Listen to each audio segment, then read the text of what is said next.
Hello everyone, દ્રષ્ટિસ cooking ટૂરમાં આપ સૌનું સ્વાગત છે। આજે આપણે બાળકોને ખૂબ જ પ્રિય તેવી ખજૂર બ્રાઉની બનાવીશું। તો ચાલો બનાવવાનું શરૂ કરીએ।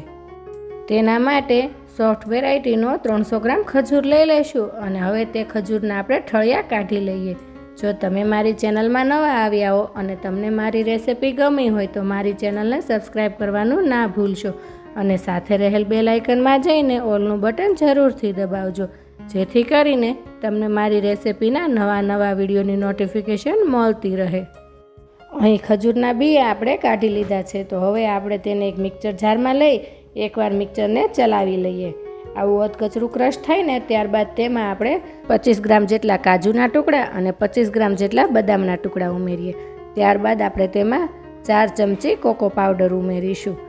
હવે આપણે તેમાં 1 ચપટી મીઠું અને અડધી ચમચી વેનીલા એસેન્સ ઉમેરીશું અને ફરી પાછું મિક્સર ચલાવીને બધું જ પ્રોપર મિક્સ કરી દઈએ।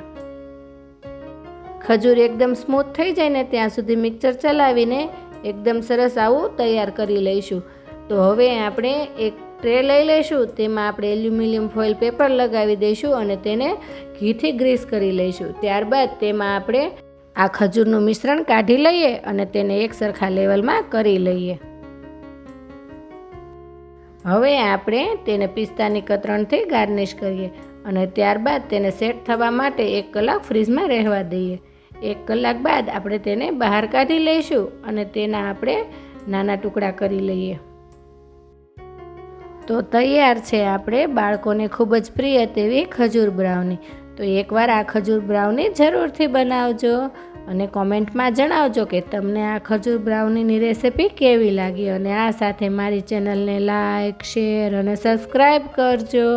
તો આવી જ નવી રેસિપીઓ સાથે આપણે ફરી મળતા રહીશું દ્રષ્ટિસ કુકિંગ ટૂરમાં।